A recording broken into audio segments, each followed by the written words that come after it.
Assalamu alaikum. Welcome to Rohani Diaries. I hope you are all well and doing great. Thank you so much ji channel को subscribe करने के लिए, videos को like करने के लिए। और जो लोग फर्स्ट टाइम है मेरे चैनल पे, उनसे आज स्पेशल रिक्वेस्ट है कि अगर आपको ये वीडियो पसंद आए तो ज़रूर उन बच्चियों के साथ शेयर कीजिएगा जिनको इस वीडियो की ज़रूरत होगी। क्योंकि मैं बहुत सारी सिस्टर से बात करती हूँ जो कि बहुत ज़्यादा परेशान रहती हैं, तकलीफ़ों से गुजर रही होती हैं और ज़िंदगी के वो खूबसूरत लम्हात, वो खूबसूरत टाइम जो उन्हें एंजॉय करके गुजारना होता है, वो बहुत सारी ज़िम्मेदारियों में, परेशानियों में और बहुत सारी मुश्किल तकलीफ़ों में गुजार रही होती हैं। लेकिन जब उन्हें राइट अंडरस्टैंडिंग मिलती है, उनकी ज़िंदगी बेहतर होती है, तो वो फिर मुझे ज़रूर ये बताती हैं कि आपी इतना अच्छा टाइम हमने इतना बुरा गुजार दिया, सिर्फ़ इस वजह से कि हमें समझ नहीं थी। लेकिन कुछ चीज़ें, कुछ बातें अगर वक़्त रहते समझ ली जाएँ या किसी दूसरे को समझा दी जाएँ, तो वो आपकी भी ज़िंदगी बेहतर हो सकती है, उनकी ज़िंदगी भी बेहतर हो सकती है। तो बहुत ज़्यादा प्रॉब्लम में जो बहनें हैं, जो ज़्यादा अपना वक़्त उनका बहुत मुश्किल से गुज़र रहा है, बहुत मुश्किल और तकलीफ़ों से गुज़र रहा है, उनकी ज़िंदगी में वो खुशियाँ नहीं रहीं। जैसे कि अक्सर और बेशतर मेरी बहुत सारी बहनें अपने जो मैरिड लाइफ़ है उसके बारे में डिस्कस कर रही होती हैं। कभी-कभी उनके घर के माहौल जो ऐसे होते हैं वो बहुत ज़्यादा उन्हें डिस्टर्ब कर रहे होते हैं। कुछ ऐसी मियाँ-बीवी की बातें जो एक-दूसरे को समझनी चाहिए लेकिन नहीं समझ आ रही होती। कभी मियाँ को नहीं आ रही होती, कभी बीवी को नहीं आ रही होती, जिसकी वजह से दोनों के दरमियान में प्रॉब्लम्स आ रहे होते हैं और कभी-कभी तो ऐसा होता है कि घर टूट जाते हैं। और फिर बाद में समझ आती है कि काश वक़्त रहते अगर हमने थोड़ा-सा अपने पे तवज्जो दे लिया होता या थोड़ी-सी इस बात को इस तरीके से समझ लिया होता, तो शायद आज हमारी ज़िंदगी में ऐसी प्रॉब्लम ना आती।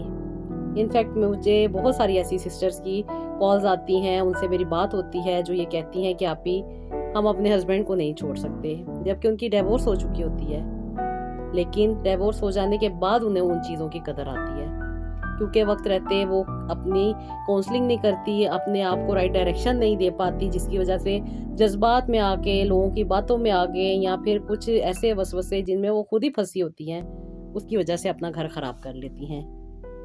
तो जी, आज मैं अपनी उन प्यारी-प्यारी बहनों को जो मैरिड हैं, उन्हें भी और जो मैरिड नहीं हैं, उन्हें भी एक स्पेशल थोड़ी-सी गाइडलाइन देना चाहूँगी ताकि आप लोग अपनी ज़िंदगी को बेहतर बना सकें। क्योंकि अक्सर और बेशतर मुझे बहुत सारे ऐसे मैसेजेस मिलते रहते हैं, जिनमें मेरी सिस्टर्स कहती हैं कि आपकी बातों की वजह से हमारी ज़िंदगी में काफ़ी हद तक बेहतरी आई, काफ़ी हद तक हमारी ज़िंदगी में वो चीज़ें, वो प्रॉब्लम जो हम नहीं समझ सकती थी और हमें समझ ही नहीं थी, इनफैक्ट वो कॉन्सेप्ट जो हमारे क्लियर ही नहीं थे, वो हमारे क्लियर हो जाते हैं। तो यही मैं हमेशा आप लोगों से कहती हूँ कि ज़िंदगी को हमेशा आसान बनाया जाता है, ज़िंदगी आसान नहीं होती।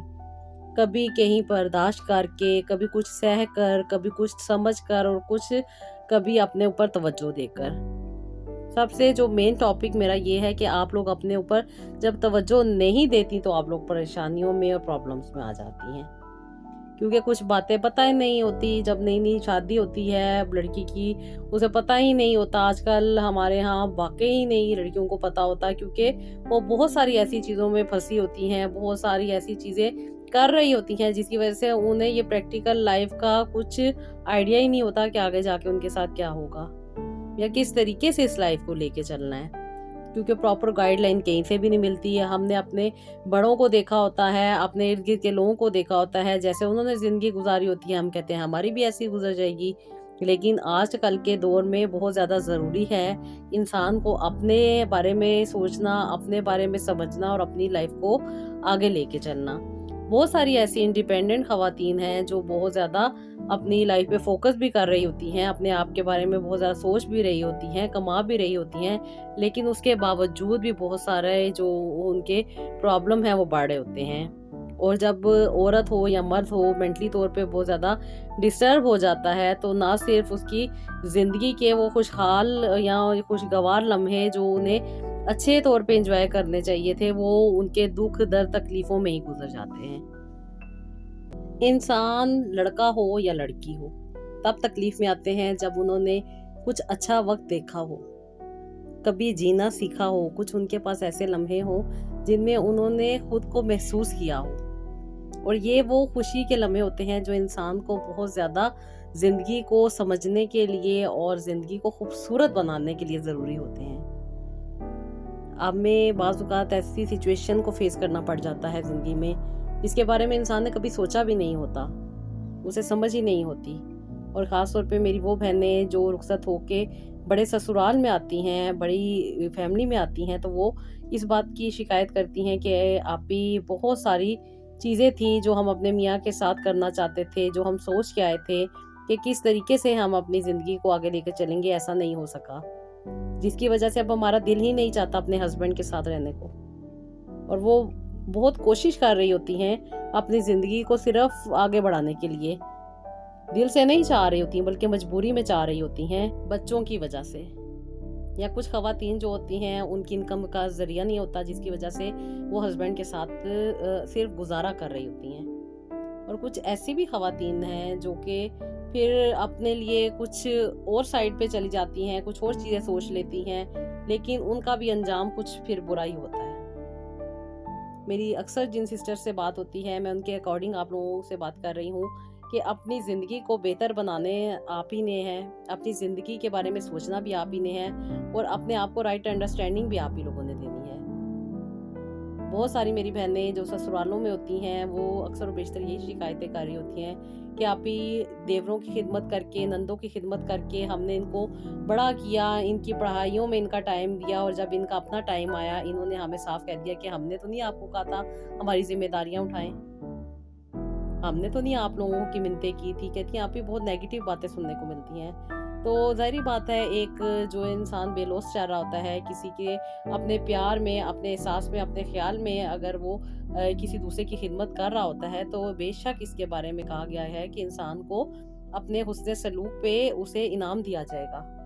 अगर आपने कुछ चीज़ें बर्दाश्त की हैं, अपनी मोहब्बत में की हैं, अपने हुस्न सलूक से की हैं, तो उस चीज़ का आपको अल्लाह ताला ज़रूर अजर अता करेंगे। ठीक है, अगर आपको नहीं लोग मान लें तो ना मानें, लेकिन इन सारी बातों को आपने अपने ऊपर हावी नहीं करना। आपने अपनी ज़िंदगी को ख़राब नहीं करना, अपनी मेंटल कंडीशन को नहीं ख़राब करना।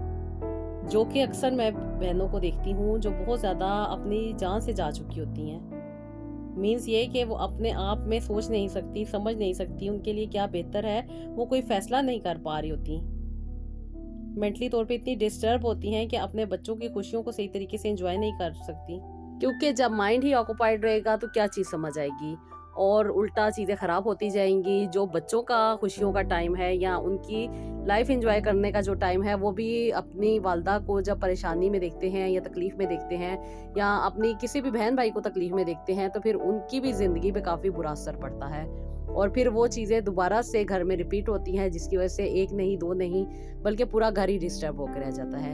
लेकिन जब मुझसे बात करती हैं, बहुत हद तक बेहतरी आती है, अल्लाह का शुक्र है। वो अपने छोटे-छोटे जो प्रॉब्लम्स हैं, उन्हें सॉल्व करने के लिए काफ़ी ज़्यादा एक्टिव हो जाती हैं और साथ ही साथ अपनी प्रॉब्लम को उन्हें एक सॉल्व करने के लिए राइट डायरेक्शन मिल जाती है। बस बात करने से ही बात बनती है। अगर आप भी परेशान रहती हैं, तकलीफ़ों में रहती हैं, अपनी ज़िंदगी से बहुत ज़्यादा बेज़ार हैं या कुछ ऐसे मामलात हैं जो आपसे सॉल्व नहीं हो रहे या कोई ऐसे मामलात हैं जिनमें आप डिस्टर्ब होकर रह गई हैं, तो आप मुझसे कॉन्टैक्ट कर सकते हैं। आपकी बहन मौजूद है कि अपनी ज़िंदगी को बेहतर बनाएँ, क्योंकि ये अल्लाह ताला की अमानत है और इसमें जो कुछ हमने करना है, जो कुछ होना है, उसका हमें अल्लाह ताला को जाके जवाब देना है।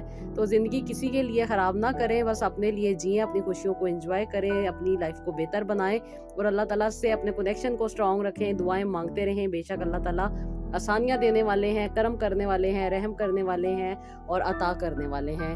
मायूस बिल्कुल ना हुआ करें और रब की ज़ात तो बहुत ही प्यारी ज़ात है जो कि गुनहगार को भी सीने से लगाती है। तो फिर किस चीज़ का डर है? बस माफ़ी माँगते रहें, आगे बढ़ते रहें और अल्लाह ताला से यही दुआ करें कि अल्लाह ताला अपने हिफ्ज़-ओ-मान में रखे, दुनिया में भी भलाई अता करे और आखिरत में भी भलाई अता करे। आमीन सुम्मा आमीन। तो जी, बहुत सारी बातें हो गई, अब हम अपनी स्टोरी की तरफ चलते हैं जो सिस्टर ने मुझे सेंड की थी। सिस्टर मेरी बहुत प्यारी हैं और प्यारी होने के साथ-साथ, बहुत खूबसूरत होने के साथ-साथ बहुत अच्छा दिल भी रखती थी, दीनदार भी हैं, नमाज़ें भी पूरी पढ़ती थीं। उसके साथ-साथ कहती हैं कि आप ही मैं कुरान पाक की तिलावत भी किया करती थी। लेकिन जब से शादी हुई है, हर चीज़ मेरी डिस्टर्ब होकर आई। कह रही ना ही मैं प्रॉपर वे में जाके नमाज़ पढ़ सकती हूँ, ना ही मैं कुरान पाक रेगुलर बेसिस पे पढ़ सकती हूँ और ना ही मैं अपने ऊपर तवज्जो दे सकती हूँ। कहती हैं कि आप ही बस मैं रोती हूँ और बस अल्लाह ताला से एक ही सवाल पूछती हूँ कि क्या मुझे ये सज़ा मिल गई है बीवी का होना? क्योंकि कहती हैं कि आप ही जब से मेरी शादी हुई थी, मैं सिर्फ़ और सिर्फ़ एक घर की नौकरानी बन के रह गई थी। वजह यही थी कि मेरे हस्बैंड मुझ पे तवज्जो नहीं देते थे। पहले हमारी मोहब्बत थी और हमारी शादी का होना भी एक मौजज़ा था। कहती हैं कि आपी मैं इनको बहुत पसंद करती थी। ये मेरी फूफो के बेटे थे और हमारी शादी भी काफ़ी धूम-धाम से हुई। सब लोगों की खुशी हमारी शादी में थी। बहुत ही धूम-धाम के साथ शादी हुई क्योंकि हमारी लव मैरिज थी। हर कोई हमें एडमायर करता था, हर कोई हमारी मिसालें देता था और शादी हो जाने के बाद जिन परेशानियों और तकलीफ़ों को मैंने फ़ेस किया, शायद ही किसी लड़की ने किया हो। शायद करती होंगी या मैं अपने आप को ही कुछ इतना ज़्यादा समझ रही थी जिसकी वजह से मैंने अपने आप को ही खो दिया। कहती हैं कि आप ही मेरी ज़िंदगी की मुश्किलात हफ्तों पे नहीं, महीनों पे नहीं बल्कि कई सालों पे थी। मुझे अल्लाह ताला ने 4 बच्चे अता किए, 2 बेटियाँ और 2 बेटे। कहती हैं कि आप ही मैंने हर तरह से बेहतर करने की कोशिश की। मैं अपने हस्बैंड की खिदमत भी करती थी, उसका बहुत ज़्यादा ख़्याल भी रखती थी। हमारा प्यार इतना ज़्यादा था कि हम एक-दूसरे को बहुत ज़्यादा रिस्पेक्ट किया करते थे। लेकिन कहती हैं कि आप ही वक़्त गुज़रने के साथ-साथ सब चीज़ें ख़त्म होती गईं और हर चीज़ में कुछ ना कुछ प्रॉब्लम ही होता रहा। कहती हैं जब मैं यहाँ पे शादी होकर आई थी तो मुझे बहुत सारे चैलेंजेस को फेस करना पड़ा। सबसे पहले तो जैसे हर किसी का काम होता है अपने ससुराल में आके ससुराल वालों की खिदमत करना। कहती हैं कि आप ही मेरे शौहर ने मुझे पहले दिन ही ये बता दिया था कि मुझे अपनी वालदा से बढ़ के कोई नहीं है और मेरी वालदा के आगे किसी की भी नहीं चलती। इसलिए मेरी वालदा को खुश रखना तो मैं खुश रहूँगा। कहती हैं कि आप ही मैंने यही शुरू से कोशिश की कि इनकी वालदा को खुश करूँ। वो मुझे जो कहती थी मैं वो करती थी, वो मुझे जैसे कहती थी मैं वैसे ही करती थी। मैंने किसी भी किस्म की कोई कमी नहीं लाई थी उनके एहतराम में।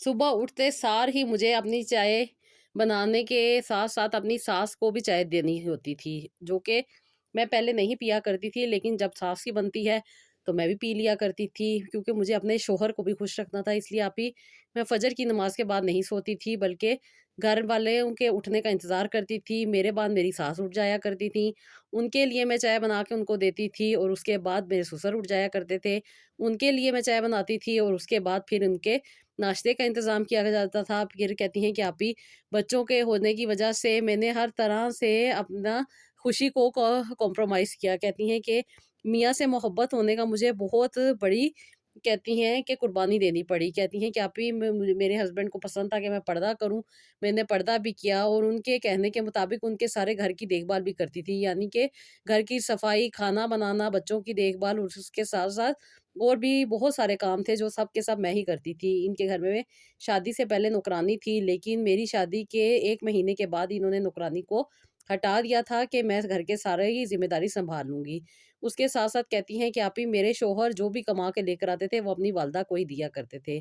क्योंकि मेरी सास कहती थी कि ये अभी छोटी है और हर चीज़ को निभाना इसको नहीं आता। इसी वजह से वो कहती थी कि घर का सारा खर्चा मैं ही रखूँगी, इसलिए मेरे हस्बैंड मुझे कुछ भी नहीं दिया करते थे। अक्सर व बेशतर आप ही मेरा बहुत सारी चीज़ों का दिल चाहता था, कभी कुछ खरीदना हो या अपने बहन-भाइयों की तरफ जब मैं जाती थी, तो वो बहुत सारी शॉपिंग किया करती थी। लेकिन मैं सिर्फ़ और सिर्फ़ ये कह के टाल दिया करती थी, नहीं मेरी तो अभी शादी हुई है, अभी मेरे पास बहुत सारी चीज़ें हैं।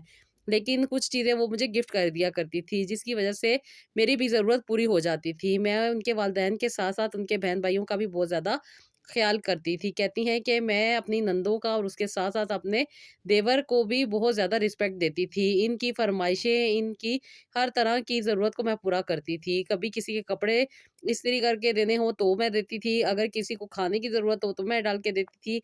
अगर किसी का मूड ख़राब है तो उसका मूड सही करना भी मेरा ही काम था। यानी कि अपनी नंदों के गुस्से को भी मुझे ही बर्दाश्त करना था।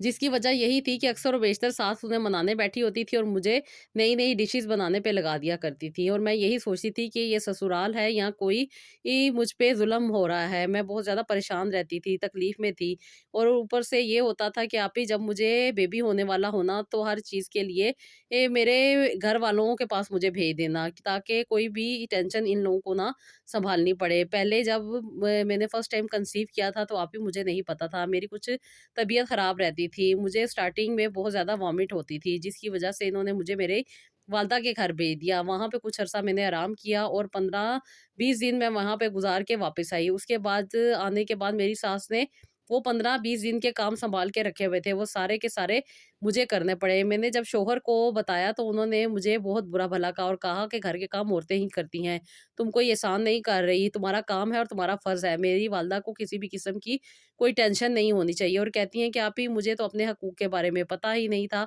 और मुझे तो पता ही नहीं था कि एक बीवी को अल्लाह ताला ने क्या हकूक़ दिए हैं। मैं बस एक गाय-भैंस की तरह काम करी जा रही थी और फिर 2 साल के बाद एक नए बच्चे की पैदाइश इसी तरह होती जा रही थी। जब मेरी डिलीवरी का टाइम आया तो मेरे ससुराल वालों ने मुझे मेरी वालदा के घर भेज दिया कि वहाँ पे ही सारा मामलात तय पाएँगे, यानी कि वहीं पे मैं बच्चे को पैदा करूँगी ताकि उसके सारे अखराजात जो हैं वो मेरे घर वाले ही बर्दाश्त करें। ख़ैर, हमारे ख़ानदान में ये रिवाज भी था कि लड़की पहला बच्चा अपनी माँ के घर में पैदा करती है। लेकिन ये इन लोगों ने तो हद ही कर दी थी, क्योंकि मेरी सास ने कोई भी खर्चा नहीं दिया था, सारा खर्चा मेरे वालिदैन ने किया था और वो भी इस वजह से कर दिया था कि ये उनकी बहन थी, यानी कि मेरे वालिद साहब की बहन थी, इसलिए कोई प्रॉब्लम नहीं हुई थी। अल्लाह ताला ने मुझे एक बेटी से नवाज़ा और बेटी होने के बाद से ही मुझे ये चीज़ भी सुननी पड़ रही थी कि बेटा नहीं हुआ और अब सेकंड टाइम बेटा होना चाहिए। इसलिए अभी-अभी मेरी बेटी साल की ही थी कि नए बच्चे की आमद मुतवक्को थी और अल्लाह ताला ने मुझे इस बार भी बेटी अता की। और यही सब प्रोसीजर दोबारा चला, यानी कि मैं अपने मेके आ गई और मेके में आने के बाद डिलीवरी भी यहीं पे हुई और जो 40 दिन औरत के होते हैं वो भी मैंने यहीं पे गुज़ारे और हर तरह का खर्चा मेरे वालिदैन ने किया। इस दौरान आप ही ये लोग कोई नौकरानी नहीं रखते थे, बल्कि घर में इतनी सफाई की ज़रूरत होती थी जब मैं जाती थी कि मुझे सफाइयाँ करने में ही 15-16 दिन लग जाते थे। इतना गंद इन लोगों ने डाला होता था, किसी के कपड़े धोने, कहीं पे बहुत ज़्यादा काम करना पड़ता था। जहाँ जहाँ किचन का काम था, वहाँ कपड़े धोने और उसके साथ-साथ सफाइयों का भी सारा काम था। कहती हैं कभी आप ही रोती थी, कभी मुस्कुराती थी, कभी अल्लाह ताला से सवाल करती थी और इसी तरह मैं अपनी ज़िंदगी को लेके जा रही थी। इस बार आप ही मैं प्रेग्नेंट हुई तो मैं बहुत ज़्यादा परेशान थी, क्योंकि अल्लाह ताला ने मुझे 2 बेटियाँ अता कर दी थी और पहली बेटी के बाद से ही मुझे ये सुनने को मिल रहा था कि बेटा नहीं हो रहा, बेटा नहीं हो रहा। हमारे ख़ानदान में मेरे बाद जो शादियाँ हो रही थी, अल्लाह का शुक्र था कि उन सब के घर में बेटे हो रहे थे। लेकिन मुझे बेटी हुई, जिसकी वज़ह से मुझे बहुत भी प्रेशर का सामना था, क्योंकि मेरी सास हर वक़्त यही कहती थी, "मेरे बेटे का वारिस कौन बनेगा? मेरे बेटे का साथ कौन देगा? उसकी बाज़ू कौन बनेगा?" पता नहीं आप ही ये किस तरह की बातें थी। लेकिन क्या करूँ, इन्हीं हालात में बड़ी पली हुई थी, इसलिए अल्लाह ताला से यही दुआ करती थी कि अल्लाह ताला मुझे बेटा अता कर दे इस बार और बेशक अल्लाह ताला ने मेरे दिल की मुराद को सुना। अल्लाह ताला ने मुझे 1 नहीं बल्कि 2 बेटे अता किए और अल्लाह का मैंने बहुत ज़्यादा शुक्र अदा किया। बेशक अल्लाह ताला अता करने वाले हैं, देने वाले हैं। बेटे के हो जाने के बाद मैं समझती थी कि शायद मेरी कोई वैल्यू बढ़ जाएगी, कोई मुझ पे तरस खा लेगा, लेकिन इनकी बेहिस्सी इतनी ज़्यादा थी कि ये लोग मुझे बस घर की नौकरानी समझते थे। अभी अल्लाह ताला का करम मुझ पे ये था कि अल्लाह ताला ने मुझे ज़्यादा बड़े खर्चे में नहीं डाला था इस बार, बस अल्लाह ताला ने मुझे आसानी से बच्चे दे दिए थे। मेरा अभी ऑपरेशन नहीं हुआ था, बल्कि 7वें महीने में ही ये दोनों बच्चे दुनिया में आ गए थे। ये रब का करम कहूँ या फिर मेरी वीकनेस कहूँ, बस ये अल्लाह ताला का कुछ मुझ पे करम था कि अल्लाह ताला ने मुझे बड़ी तकलीफ़ में नहीं डाला, बल्कि काम वगैरह करने की वजह से मुझे बहुत ज़्यादा वीकनेस हो गई थी और वीकनेस हो जाने की वजह से मुझे डॉक्टर ने जल्दी से बेबी को डिलीवर करने का कहा और अल्लाह ताला का करना ये हुआ कि अभी मैं हॉस्पिटल पहुंची ही थी कि मेरे बच्चे डिलीवर हो गए और डॉक्टर ने मुझे बताया कि मुझे कुछ रेस्ट की ज़रूरत है, लेकिन इस सारे रेस्ट की सारी ज़िम्मेदारी मेरे घर वालों पे थी। मेरे मेके में ही मेरे बच्चे पैदा हुए और वहीं पे मुझे सारा वक्त गुजारना पड़ा। जब घर आई तो एक जम्मे गफ़ीर घर में मौजूद था, क्योंकि 2 बेटे हुए थे और अकीका करना था। अकीका करने के बाद आप ही सारी घर की सफाई, सारी देखभाल मैंने ही की और सब कुछ मैंने ही सँभाला। मैं सिर्फ़ और सिर्फ़ घर की खादमा थी। अक्सर व बेशतर जब मैं अपने मियाँ से अपने थके होने की शिकायत किया करती थी, तो वो मुस्कुरा कर जवाब देते थे। कहते थे, हिम्मत करो, तुम 4 बच्चों की माँ हो, तुमने हिम्मत करनी है, कैसे चलेगी हमारी ज़िंदगी? तुम में कोई चीज़ की कमी थोड़ा है, हर तरह की सहूलत है, घर में एसी लगा हुआ है। आप ही ये एसी भी मेरे वालिदैन ने दिया हुआ था, जो कि सिर्फ़ और सिर्फ़ 2-3 घंटे के लिए चलता था। वो भी जब ये घर आते थे, अपने सोने के लिए चलाते थे और फिर जब ये जाते थे, बाकायदा बंद करके इसका रिमोट अपने लॉकर में रख के जाते थे। और अक्सर व बेशतर जब मैं इनसे कहती थी कि ये क्या बात हुई, तो वो मुझे कहते थे, बिल बहुत ज़्यादा आता है, तुम्हें पता है ये सारे खर्चे मुझे ही करने हैं, वरना मेरे पे बहुत ज़्यादा प्रेशर रहेगा। तुम घर वालों को ये कह दिया करो मेरे पास है रिमोट, इसलिए ये नहीं चलेगा। और यही वजह थी कि आप ही हर कमरे में कूलर पंखा चलता था, पंखा चलता था। और आप ही आपको पता है कि इस्लामाबाद में मौसम कदरे बेहतर ही रहता है दूसरे शहरों से। मैं कराची से आई थी और आप ही इधर इस्लामाबाद में काफ़ी कुछ था देखने को, लेकिन मैं पहली औरत होंगी शायद इस्लामाबाद में जो अभी तक कहीं पे नहीं जा सकी थी। बहुत सारी चीज़ें थी जो मुझे तकलीफ़ देती थी, बहुत सारी बातें थी जो मैं अपने हस्बैंड के साथ किया करती थी, लेकिन अगले ही दिन वो सारी की सारी बातें सास तक पहुँची होती थी और सास एक-एक बात को 2 गुना बढ़ा के मुझे तकलीफ़ में डाल देती थी। एक की बजाय 2-2 काम मुझ पे डाल देती थी सज़ा के तौर पे। कहती हैं कि आप ही मैं बहुत ज़्यादा परेशान रहती थी, बहुत ज़्यादा तकलीफ़ में रहती थी और बहुत ही ज़्यादा तकलीफ़ में आ जाने की वजह से मैं सिर्फ़ और सिर्फ़ रोया करती थी। क्योंकि मुझे नहीं पता था कि मैं एक औरत हूँ, बीवी हूँ या नौकरानी हूँ। मैंने तो कभी भी ऐसी बात नहीं सोची थी क्योंकि मेरे घर में तो नौकरानियाँ भी थी और मेरे घर में तो मैंने कभी भी अपने वालिद साहब को इस नेचर का नहीं पाया था जिस नेचर के मेरे हस्बैंड हैं। अक्सर और बेशतर आप ही मैं बहुत ज़्यादा परेशान रहती थी। परेशानी की मेन वजह मुझे तो समझ ही नहीं आ रही थी। लेकिन आपसे जब मैंने बात की तो आपने मुझे बताया कि बीवी पर फ़र्ज़ है कि शौहर की अताअत करे, उसका कहना माने, उसकी खिदमत करे, उसका एहसास करे, उसका ख़्याल करे। लेकिन उसके ऊपर ये बिल्कुल भी फ़र्ज़ नहीं है कि ससुराल वालों की खिदमत करे क्योंकि हमें शरई तौर पे ये नहीं कहा गया। और बीवी अपनी मर्ज़ी से अगर ये सब कुछ करती है तो ये उसका हुस्न सलूक है जिसका सवाब अल्लाह ताला उसे ज़रूर देंगे। लेकिन अगर ज़बरदस्ती और दबाव में किया जाए तो ये ज़ुल्म है और इसको करना गुनाह है। इसलिए वे अपने आप को समझना पहले ज़रूरी है। अपने शौहर से अपनी जायज़ ख़्वाहिशात को मनवाना औरत का काम है और अगर औरत अपने हक़ के लिए नहीं बोलती तो ये फिर औरत की गलती है। अगर तो बोल सकती है तो बोल ले वरना फिर सब्र ही कर ले क्योंकि अल्लाह ताला तो सब्र करने वालों के साथ होते हैं। कहती हैं कि आप ही अक्सर और बेशतर मुआशरे में भी यही देखा जाता है कि औरत अपने घर की सारी ज़िम्मेदारी को उठाती है, अपने आप को ख़त्म कर लेती है, अपनी ज़िंदगी को दूसरों के लिए ज़ाया कर देती है। लेकिन पूरे घर की खिदमत करना, उनकी खादमा बन के रहना, उनके उठने-बैठने, खाने-पीने, नाश्ते के और सास-ससुर के नखरे उठाना, देवर-देवरानियों की फ़रमाइशें पूरी करना और फिर इसके इसके साथ-साथ खुद भी मेंटेन रहना। यानी कि हर दुःख पे अपने आप को मुस्कुराता हुआ पेश करना, इनके तानों को भी हँस के सह जाना और इनकी बातों को भी आराम से सह जाना क्योंकि हम रानियाँ नहीं नौकरानियाँ होती हैं और हमें रानियाँ फ़ील करवाना होता है दूसरों को। हमारे अंदर जो मर्ज़ी चल रहा हो, इस चीज़ का हम किसी के सामने ज़ाहिर नहीं कर सकते, बस रो के धो के अपनी ज़िंदगी को आगे बढ़ाते हैं। कहती हैं कि आप ही मेरे पास 4-4 बच्चों की ज़िम्मेदारी थी। मेरी बच्चियाँ स्कूल जाती थीं और इनकी हर तरह की ज़िम्मेदारी मुझ पे थी। अब बच्चियों को पढ़ाने की भी ज़िम्मेदारी मुझ पे ही थी। मैंने अपने हस्बैंड से 1 से 2 बार कहा था कि आप इनको ट्यूशन रख दें, लेकिन वो मुझे यही कहते थे कि मेरी बहनें पढ़ी-लिखी हैं, वो पढ़ा दिया करेंगे। जब मैं उनके पास पढ़ने के लिए बिठाती थी, तो बच्चों को इतना मारती थी कि मुझसे नहीं देखा जाता था और मैं फिर उन्हें यही कह देती थी कि आप रहने दें, मैं खुद ही पढ़ा लूँगी। आप ही मैं बच्चियों को भी खुद ही पढ़ाती थी। लेकिन सारे घर के काम-काज कर जाने की वजह से मैं बहुत ज़्यादा थक जाया करती थी और बच्चों को पढ़ाने की वजह से और भी ज़्यादा मुझ पे वीकनेस होती जा रही थी। मुझे मेरी सास यही कहती थी, "शायद तुमने कंसीव किया है, इसलिए तुम्हारी तबीयत ख़राब है।" मैंने जाके डॉक्टर से चेकअप करवाया, लेकिन ऐसा कुछ नहीं था। वीकनेस की वजह से मेरे पीरियड डिस्टर्ब हो चुके थे और इसकी वजह से मुझे अपना शौहर भी बहुत ज़्यादा बुरा लगता था। उन्हें देखना, उनसे बात करना और उनके के साथ रहना मुझे बहुत बुरा लगने लग गया था क्योंकि आप ही इन्होंने आज तक मेरे जज़्बात का ख़्याल नहीं रखा, मेरी इज़्ज़त का ख़्याल नहीं रखा, मेरी नफ़्स का ख़्याल नहीं रखा और तो और जो इनके फ़र्ज़ थे उन पे भी इन्होंने एहसान जताया। खाना खिलाना, घर में सामान डालना और हर तरह की ये चीज़ पे मेरे पे एहसान किया करते थे। अगर घर में ये राशन भी डलवा रहे हैं तो ये कहते थे घर में इतना खाने का सामान डालना होता है। इनफैक्ट कहती हैं कि आप ही मैं बहुत ज़्यादा परेशान रहती थी क्योंकि छोटी से छोटी चीज़ भी मेरे सर पे एहसान की जाती थी और तो और आप ही मियाँ-बीवी का जो आपस में ताल्लुक होता है वो भी मेरा ताल्लुक ना होने के बराबर था। इनफैक्ट बच्चों की पैदाइश से लेकर अब तक आप ही बस मैं अपनी ज़िम्मेदारी पूरी कर रही थी। बाकी इन्हें मेरा कोई ना एहसास था, ना ख़्याल था, ना ही मेरे साथ कैसे देना है, इन्होंने सब कुछ साइड पे रख दी थी और मुझे बच्चों में लगा के और घर के काम-काज में लगा के खुद कई-कई दिन तक घर नहीं आते थे। जिसकी वजह ये बताते थे कि ऑफ़िस के किसी काम की वजह से आउट ऑफ सिटी गए हुए हैं। कहती हैं कि मैं बस आप ही बच्चों में लगी हुई थी, मुझे तो पता ही नहीं था कि मेरे पीछे क्या कुछ होता जा रहा है। ये अपनी ज़रूरियात और दूसरी ख़वातीन के खर्चे पूरे कर रहे थे क्योंकि आप ही अक्सर व बेशतर कपड़े धोते हुए इनकी पॉकेट से कुछ स्लिप्स निकलती थी, जो कि मैं पढ़ती थी तो पता चलता था कपड़ों की हैं या किसी जूते की दुकान की हैं या किसी शॉपिंग की आउटलेट की हैं। जब मैं इनसे पूछती थी तो ये मुझे कहते थे कि वो बॉस ने कुछ क्लाइंट्स साथ भिजवाए थे जिनको मैंने खरीदारी करके देनी थी।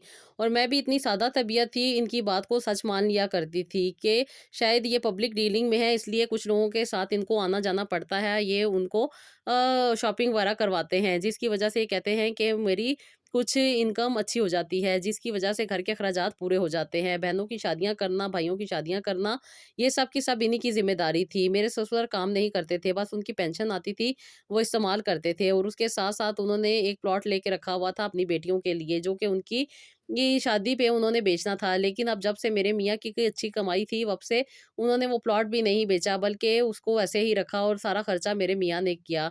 मैं सारा दिन आप ही घर की सफाइयाँ करके, सास-ससुर की खिदमतें करके, उनके ताने सह के मैं बहुत ज़्यादा परेशान हो जाया करती। तो उसके ऊपर सोने पे सुहागा ये है कि मेरे देवर के साथ भी मुझे ऐसे पेश आना पड़ता था जैसे वो भी मेरी औलाद है, क्योंकि उसका हर काम मुझे करना पड़ता था। उसकी हर तरह की बदतमीज़ी मुझे बर्दाश्त करनी पड़ती थी, क्योंकि अभी जब मेरी शादी हुई थी, तब एक यही था जो मेरे दुःख दर्द तकलीफ़ को समझता था, मुझे हर तरह से गाइड करता था। इनफैक्ट ये अपने घर वालों की बुराइयाँ भी मेरे साथ करता था। बस मेरा टाइम कुछ अच्छा इनके साथ ही गुज़र गया। कुछ घर में अपने दिल का हाल हल्का मैं इनके साथ कर लिया करती थी, जिस पे ये मेरी बात को समझ जाया करता था और मुझे उस वक़्त बहुत ज़्यादा ये मोटिवेट कर दिया करता था। कभी जी बर्गर ला के खिला दिया करता था और कभी कुछ फ़रमाइश पूरी कर दिया था करता था। बल्कि अपनी अम्मी के साथ लड़ के मुझे अक्सर और बेशतर बाहर आउटिंग पे भी ले जाया करता था और मैं बहुत ज़्यादा खुश हो जाती थी कि कोई तो है मेरा दुःख दर्द बाँटने वाला, कोई तो है मेरा एहसास करने वाला। मैं इसको अपना छोटा भाई समझती थी और ये भी मुझे अपनी बड़ी बहन समझता था और आज तक ये मुझे बड़ी बहन ही समझता है, जिसकी वज़ह से इसकी बदतमीज़ियाँ भी मुझे बर्दाश्त करनी पड़ती हैं और मैं कुछ नहीं कह सकती। बस एक वक़्त था जब मुझे इसको एक लिमिट में रखना चाहिए था, लेकिन ये लिमिट अब नहीं रखी जा सकती, क्योंकि मैंने इसके साथ बहुत अच्छा टाइम भी गुज़ारा है और मेरे दुःख दर्द का ये साथी रहा है। इसलिए मैं इसको छोटा भाई समझ के अक्सर व बेशतर इग्नोर कर देती हूँ। लेकिन जब से ये बड़ा हुआ है, तब से इसने अजीब-सा रवैया इख्तियार किया हुआ है। मुझसे बहुत ज़्यादा चिढ़ा-चिढ़ा रहता है, बात-बात पे मेरे साथ लड़ता है और मेरी हर चीज़ में मेरी गलतियाँ निकालता है। मुझे नहीं समझ आ रही है कि इसके ज़हन में क्या चल रहा है और ये क्यों ऐसा हो गया है।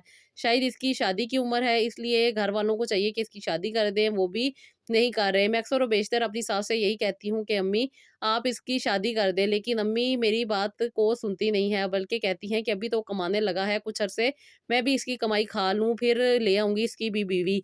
आके बीवी ने क्या करना है, महारानी बन के बैठना ही है, सारे घर की ज़िम्मेदारी तो मुझ पर है। कहती आप ही मैं इनकी ये बात सुन के हँस दिया करती थी दिल ही दिल में कि हर चीज़ का क्रेडिट इन्होंने लेना है। आज तक कुछ भी नहीं किया। मेरी बच्चियाँ मैट्रिक कर रही हैं, लेकिन इन सारे सालों में सब कुछ मैंने ही किया। हर चीज़ मैंने बर्दाश्त की। नंदों की शादियाँ, नंदों की हर तरह की ज़िम्मेदारी, उनकी खिदमतें लेकर आज तक अपने देवर की भी हर तरह की खिदमत मैं ही करती हूँ। उनको खाना देना, उनके कपड़ों का ख़्याल करना, उनको इस्त्री करके कपड़े देना, उनके हर कमरे की सफाई मुझे ही करनी पड़ती है। और मेरी सास बड़े फ़ख्र से कहती हैं कि सारी ज़िम्मेदारी मेरे ऊपर है। कहती हैं कि बस मैं अल्लाह ताला से यही दुःख दर्द तकलीफ़ बर्दाश्त करती रहती थी और दुआएँ करती रहती थी कि अल्लाह ताला मुझे आसानी अता करे, मेरी ज़िंदगी भी बेहतर हो जाए। फिर आप ही जब मैंने आपसे बात की तो आपने मुझे बताया कि बेटा अपनी ज़िंदगी के बारे में आपने खुद सोचना है। क्योंकि आप ही मेरी जब से देवरानी की शादी हुई थी, मेरी सास का रवैया मेरी देवरानी के साथ टोटल डिफरेंट था। वो इतने ज़्यादा नखरे करती थी और मेरी सास उसे कुछ भी नहीं कहती थी। घर के सारे काम अभी भी मैं ही करती थी और ये अक्सर व बेशतर मुझे सिर्फ़ अपनी अम्मी के घर का कह के उनकी तरफ चली जाया करती थी और उसने तो बच्चे भी ससुराल में ही पैदा किए। ये अपने छिले के लिए वहाँ पे भी नहीं गई अपने मेके में और इसने सारा ही ज़िम्मेदारी मुझ पे डाली रखी। इसकी खिदमत करना, इसको खाने बना के देना, इसकी मालिश, इसकी हर चीज़ मुझी को करनी पड़ी, जिसकी वजह से आप ही मैं पहले ही बहुत ज़्यादा डिस्टर्ब थी और बहुत ज़्यादा वीक थी और अब और भी ज़्यादा वो वीक हो गई थी, जिसकी वजह से मैं नहीं कर पाती थी। मैं अपनी सास को यही कहती थी कि एक नौकरानी रख लेते हैं, तो वो मुझे यही कहती थी क्या ज़रूरत है नौकरानियाँ रख के, कोई चोरी करके चली जाती है, कुछ प्रॉब्लम हो जाती है। बस मेरी सास के पास एक लंबी बहानों की लिस्ट होती थी और देवरानी मेरी चली जाया करती थी। मैं और मेरी सास और मेरे देवर घर में होते थे और देवर भी अक्सर और बेशतर अपने कामों पे होते थे, बस रात के टाइम पे आते थे। इसलिए घर की सारी ज़िम्मेदारी मुझे करनी पड़ती थी। घर में नहीं थे ज़्यादा मेंबर, सब लोगों की शादी हो गई थी, लेकिन जब उन लोगों ने आना होता था, सारी ज़िम्मेदारी मुझ पे होती थी और एक जम्मे गफ़ीर को मुझी को सँभालना पड़ता था। मैं बस गाय-भैंस की तरह चल रही थी और अपनी ज़िंदगी को गुज़ार रही थी। मेरे बच्चों की क्या खुशियाँ हैं, उन्हें क्या चाहिए, मुझे पता ही नहीं था। बस इस ससुराल में रह के मैंने अपने आप को खो दिया था। इन लोगों की खिदमत करना, इनकी हर तरह से ज़िम्मेदारियों को पूरा करना मुझे अंदर से तोड़ गया था। मैं बहुत ज़्यादा परेशान रहती थी। आप ही मुझे अल्लाह ताला ने आप जैसी बहन अता की, जिससे मैंने अपने दिल की सारी बातें की और कुछ दिल को हल्का किया। फिर मुझे जाके समझ आई कि मेरी क्या ज़िम्मेदारी है और क्या अल्लाह ताला ने मुझ पे फ़र्ज़ किया हुआ है। आप ही आपने मुझे बहुत अच्छा गाइड किया, अल्लाह ताला का शुक्र है। मैंने आपकी बातों को समझा और ख़ास तौर पे मियाँ को सँभालने की जो ट्रिक्स आपने मुझे बताई थी, ये मेरे बहुत काम आई। आप ही मैं नहीं समझती थी कि मियाँ इस तरह मानेगा, क्योंकि मैं तो बहुत ज़्यादा अल्लाह ताला से दुआ भी करती थी और अल्लाह ताला से कहती थी कि इनका दिल बदल दे। फिर आप ही मेरी एक रिश्तेदार थी, जो कि अक्सर व बेशतर अपने मियाँ के साथ दूसरे सिटीज़ में जाती थीं और अक्सर व बेशतर वो अपने मियाँ के साथ उनकी बिज़नेस मीटिंग्स वगैरह भी अटेंड किया करती थीं। उस पे इन्होंने अक्सर व बेशतर मुझे बताया है कि मेरे मियाँ किसी खातून के साथ जाते हैं और ये खातून कई सालों से इनके साथ है। वो पहले समझती थी शायद ये कोई ऑफ़िस की कुलीग है, लेकिन उन्हें तो कुछ अरसे पहले ही ये पता चला कि ये इनकी कुलीग नहीं है, बल्कि इनकी दूसरी वाइफ़ हैं। अब इन्होंने इनको वो काफ़ी अरसे पहले ही अपने निकाह में ले लिया था, मुझसे पूछे बगैर। मैं मजबूर अपने ही कामों में लगी हुई, अपनी ही खुशियों को मारने वाली, अपने ही दिल को ज़ख्मी करने वाली, अपने ही सास और ससुर की खिदमत में लगी हुई थी, अपने बच्चों की खिदमत में लगी हुई थी, अपने बच्चों को पाल रही थी, घर सँभाल रही थी, सब लोगों की खिदमतों में मैं अपनी अच्छी से अच्छी सलाहियतें पेश कर रही थी। मुझे ये नहीं पता था कि मेरे पीछे मेरे मियाँ क्या कर रहे हैं। मेरे मियाँ का अफ़ेयर उस वक़्त सामने आया जब मेरी इस कज़न ने मुझे सारी चीज़ें बताई और बाकायदा उसने वीडियो भी बनाई। इतनी बेतकल्लुफ़ी के साथ ये उस खातून के साथ फिरते थे, उसे शॉपिंग्स करवाते थे और ये एक नहीं कई सालों की बात थी। मैं बहुत ज़्यादा दिल टूट गई, क्योंकि मैं तो इतनी बेवकूफ़ बनी हुई थी कि मुझे पता ही नहीं था कि मेरे मियाँ क्या कर रहे हैं। मैं तो समझती थी कि शायद ये मेहनत करके आते हैं, ऑफ़िस में काम करते हैं, जिसकी वज़ह से थक के हारे आते हैं और घर में आके मुझे कहते हैं कि मेरा मसाज कर दो। और मैं इनकी टाँगों से लेके सर तक मसाज करती थी और ये अपनी नींदें पूरी कर रहे थे, अपना सुकून हासिल कर रहे थे और मैं इधर इनकी घर की ज़िम्मेदारियाँ उठा रही थी। मैं तो समझती थी कि मेरी लव मैरिज हुई है, जिसकी वज़ह से ये मेरे ही हैं। मुझे नहीं पता चला कि ये कब मुझसे दूर हो गए। मैं बहुत ज़्यादा तकलीफ़ में रही, परेशान हुई और आप ही बस अपने रब के आगे रोती रही। आपकी वीडियो देखी तो मैंने कहा आपसे बात करती हूँ। बस आपसे बात करके आप ही दिल को ना सिर्फ़ तसल्ली मिल गई, बल्कि दिल में बहुत ज़्यादा खुशी हुई। मैंने आपसे हर बात डिस्कस की तो मुझे समझ आई कि मुझे क्या करना है। जैसे कि आपने मुझे बताया था कि आपने सबसे पहले अपने आप को मज़बूत करना है। जब तुम मज़बूत होगी तो सब कुछ ये सही हो जाएगा। फिर आप ही मेरा खुद पे तवज्जो देना, मेरा अपना एहसास करना, अपना ख़्याल करना सबको बुरा लगने लग गया। मेरी सास से लेकर मेरी देवरानी तक हर कोई मुझ पे उँगली उठाने लग गया। लेकिन मैं अंदर से मज़बूत हो चुकी थी। मुझे अल्लाह ताला ने एक ऐसी ताकत अता कर दी थी, जिसने मुझे खुद को सँभालने की ताकत दे दी। बेशक अल्लाह ताला अता करने वाले हैं, देने वाले हैं। बस आप ही आपकी राइट डायरेक्शन ने और ख़ास तौर पे आपकी गाइडलाइन ने मुझे बहुत मोटिवेशन दी और जैसे कि आपने कहा था कि अल्लाह ताला किसी पे ज़ुल्म नहीं करते। हर इंसान को अल्लाह ताला मुश्किल के बाद आसानी अता करते हैं और ये अल्लाह ताला के वादे हैं, जो अल्लाह ताला ने खुद किए हैं और अल्लाह ताला कभी भी झूठ नहीं कहते, हमेशा सच कहते हैं। हमेशा अल्लाह ताला की बात हक है और सच है। अल्लाह ताला से तुम जैसा गुमान रखोगी, वैसे ही तुम्हारी ज़िंदगी बदलती जाएगी। आप ही मैंने आपके मुताबिक ही अपनी ज़िंदगी को ढालने की कोशिश की। मुझे राइट डायरेक्शन नहीं थी, मुझे पता ही नहीं था कि एक बीवी के हकूक़ क्या हैं। मैंने बस आप ही अपने आप को समझा और अपने आप को सँभाला। ये अल्लाह का शुक्र था कि बहुत सारी दुआएँ और बहुत सारे वज़ाइफ करने के साथ-साथ कुछ आपकी बताई हुई टिप्स भी मैंने अपनी ज़िंदगी में ऐड की, जिसकी वज़ह से मेरे मियाँ को भी मेरे साथ रहने में खुशी महसूस हुई और उसने फिर अपने दिल को भी खुद ही समझाया और वो खातून जो इनके साथ चिपकी हुई थी, जिसकी वज़ह से मेरी हर ज़रूरत वहाँ पूरी हो रही थी। यानी कि ना ही मुझे कहीं बाहर आउटिंग पे लेके जाते थे, ना ही शॉपिंग करवाते थे और ना ही मुझे खर्चा दिया करते थे। लेकिन आप ही आपकी गाइडलाइन ने मुझे बहुत ज़्यादा मोटिवेशन दी और उसके साथ-साथ जो आपने मुझे तस्बीहात बताई थी, उसने मुझे बहुत ज़्यादा फ़ायदा दिया। मेरे मियाँ के दिल में मेरी मोहब्बत पैदा हुई और फिर उसका ध्यान मेरी तरफ हुआ और उसे पता चला कि मैं उसकी बीवी हूँ। जैसे कि आपकी अट्रैक्शन ऑफ हस्बैंड टेक्निक बहुत ज़्यादा काम आई। इस टेक्निक ने मुझे ना सिर्फ़ अपने मियाँ को अपनी तरफ लाने में मदद दी, बल्कि अपने घर वालों को भी अपने से दूर करने की मुझ में हिम्मत और ताकत पैदा हुई। यानी कि ये लोग जो मुझसे जोंकों की तरह चिपके हुए थे, जो मेरा खून चूस रहे थे, मेरी ज़िंदगी को तबाह कर रहे थे, मुझे मेरे बारे में सोचने नहीं दिया जा रहा था। मैं तो बस कामों में लगी हुई थी, नौकरानी बन के रह गई थी। मुझे नहीं पता कि मैं अपने मियाँ के साथ कभी आउटिंग पे भी गई होंगी। बस शादी के बाद 2-3 महीने ही कुछ अच्छा हुआ होगा, अदरवाइज़ उसके बाद एक बच्चा, फिर दूसरा और फिर तीसरा और फिर चौथा। बस यही मेरी ज़िंदगी चलती रही। अल्लाह का शुक्र है कि मेरे अल्लाह ताला ने प्यारे-प्यारे बच्चे मेरे साथ निभाने के लिए दिए। कुछ लोग अच्छे भी थे मेरे ससुराल में, हर कोई बुरा नहीं था।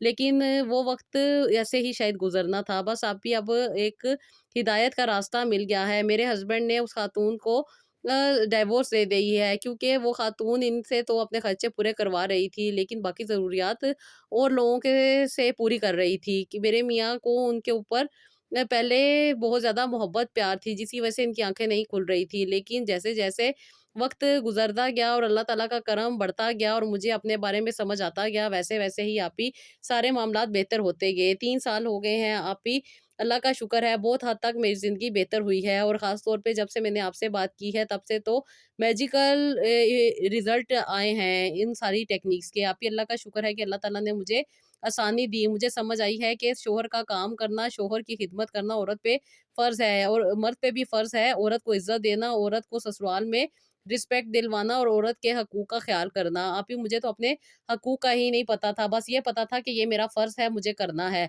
लेकिन अब मुझे समझ आई है कि मेरा फ़र्ज़ इतना नहीं था, इनका अपना फ़र्ज़ था, अपने वालिदैन की खिदमत करना इनका फ़र्ज़ है। इनकी ज़िम्मेदारी है, ये इनके काम है जो मैं कर रही थी। इनके ऊपर जब अपने वालिदैन की ज़िम्मेदारी आई तो इन्होंने कानों को हाथ लगा लिया और मुझे आके मना के मेरे घर से लेकर आए कि ताकि मैं बच्चों को भी सँभालूँ और अपनी लाइफ़ को देखूँ। बस अब मुझे अपना ख़्याल है, इसलिए मैंने ऊपर वाले पोर्शन में अपने आप को सेपरेट कर लिया है। मेरी सास मेरी देवरानी के साथ है, लेकिन मेरी देवरानी ने मेरी सास के जितने बल थे वो सारे के सारे निकाल दिए हैं। अब घर के सारे काम मेरी सास करती हैं। मेरी देवरानी कुछ नहीं करती, वो सिर्फ़ और सिर्फ़ खाना बनाती है और मियाँ के आने पे सिर्फ़ नखरे करती है और कुछ भी नहीं। बस ये उसकी किस्मत है और मेरी किस्मत ऐसे थी। मैंने कई साल तक तकरीबन 15 साल तक मैंने अपने सास-ससुर की खिदमत की और अब जाके मुझे अक्ल आई है कि मेरी ज़िंदगी क्या है, मुझे कैसे आगे बढ़ना है और कैसे अपनी ज़िंदगी को लेके चलना है। बस मेरी 2 बच्चियाँ हैं, मैं यही चाहती हूँ कि इन्हें सब कुछ पता हो, इन्हें किसी के आगे बेवकूफ़ ना बनना पड़े। अभी मैट्रिक में है मेरी बेटियाँ, इनके लिए ज़रूर दुआ कीजिएगा कि अल्लाह ताला इनके नसीब अच्छे करे और इनको इनके ज़िंदगी को बेहतर तरीके से जीने की तौफ़ीक अता करे। मैं अपने ख़ानदान की वाहिद लड़की थी जिसने लव मैरिज की थी और उसके बाद जो कुछ मेरे साथ हुआ ये बस मेरे साथ ही होना था। क्योंकि मैं समझती थी कि शायद लव मैरिज में ऐसा ही होता है। बस कुछ डर होते हैं जो इंसान के अंदर होते हैं, लेकिन जिसके साथ होना हो वो लव मैरिज हो या अरेंज हो, वो होके ही रहता है। बस आपकी बताई हुई तस्बीहात जो कि मैंने अपनी ज़िंदगी में ऐड की, दरूद इब्राहीम और अस्तगफिरुल्लाह, बेशक ये आसानियाँ देने वाली तस्बीहात हैं और जिस तरीके से आपने मुझे बताया था मैंने वैसे ही पढ़ी। अल्लाह का शुक्र है कि मुझे बहुत ज़्यादा आसानी है। अल्लाह ताला मेरी दुआओं को कबूल करें और अल्लाह ताला मुझ पे अपना करम बनाए रखें। Thank you so much. मैं दिल से दुआ देती हूँ कि अल्लाह ताला आपकी हर मुश्किल को दूर करे। जैसे आपने मुझे सच में नौकरानी से दोबारा महारानी बनाया है, जो कि ये लोग दावे करके लाए थे और आज तक मुझे पता ही नहीं था कि महारानी क्या होती है। जब से मैं सेपरेट हुई हूँ, अपने घर की ज़िम्मेदारी है मुझ पे, अल्लाह का शुक्र है मेरी बच्चियाँ मुझे किसी भी किस्म का काम भी नहीं करने देती, बल्कि जैसे आपने मुझे बताया है कि हस्बैंड के लिए अच्छा-सा तैयार हुआ करो, अच्छी-सी कटिंग करवाओ, अपना ख़्याल करो और अपने मियाँ को अच्छी बीवी बन के बताओ। बस यही चीज़ मैं करती हूँ और अपने बच्चों को खुश रखने की कोशिश करती हूँ। मेरे दिल से दुआ है कि अल्लाह ताला आपको बहुत ज़्यादा अजर अता करे। अल्लाह ताला आपकी मुश्किलात को हल करे और अल्लाह ताला आप जैसी खूबसूरत बहन को हमारी ज़िंदगी में हमेशा रखे। आमीन सुम्मा आमीन। Thank you so much sister. आप इतनी तारीफ़ें ना मेरी किया करें। ये सब और सब अल्लाह ताला का करम है। अल्लाह ताला जिसको चाहते हैं, जैसे चाहते हैं आसानियाँ देते हैं। मैं तो सिर्फ़ आप लोगों को राइट डायरेक्शन बताती हूँ, थोड़ी-सी आपकी बात को सुन लेती हूँ, आपके दिल का बोझ हल्का कर देती हूँ और मैं क्या कर सकती हूँ। बाकी सब मेरे रब का करम है, वो चाहते हैं आप लोगों को आसानियाँ दे दें, इसलिए आप लोग मुझसे कनेक्ट होती हैं और फिर मैं आप लोगों को एक चीज़ समझाती हूँ कि बस अपने कनेक्शन को अल्लाह ताला से स्ट्रॉन्ग करें, यानी कि अपनी ज़िंदगी में जो आपके कॉन्सेप्ट हैं उनको क्लियर करें। अपने दिल को जब आप साफ़ करती हैं, अपने रब के साथ जुड़ती हैं, अपनी दुःख, तकलीफ़, परेशानी अल्लाह ताला के आगे बयान करती हैं, तो अल्लाह ताला आसानियाँ देने वाले हैं। मैं तो कुछ भी नहीं, बस आप लोगों का प्यार है जो मुझे बहुत ज़्यादा मोटिवेशन दे देता है और मेरा दिल चाहता है कि मैं ज़्यादा से ज़्यादा आप लोगों से बात कर सकूँ। अगर आप लोग मुझसे बात करना चाहती हैं, मैं आप लोगों को हमेशा कहती हूँ कि आप इंस्टाग्राम पे मेरी असिस्टेंट है, उनसे बात कर लिया करें। इंशाअल्लाह ताला जो टाइम होता है, वो आपके साथ फ़िक्स कर लेंगी और आपकी मुझसे बात हो जाएगी। Thank you so much sister. अल्लाह ताला आप लोगों को बहुत खुश रखे। अल्लाह ताला आप लोगों को बहुत ज़्यादा आसानियाँ अता करे। आमीन सुम्मा आमीन। तो जी ये था मेरा आज का व्लॉग। आई होप आपको पसंद आया होगा। इसका फीडबैक दीजिएगा। अपना बहुत सारा ख्याल रखिएगा और नेक्स्ट व्लॉग के लिए इजाज़त दीजिएगा। अल्लाह हाफ़िज़।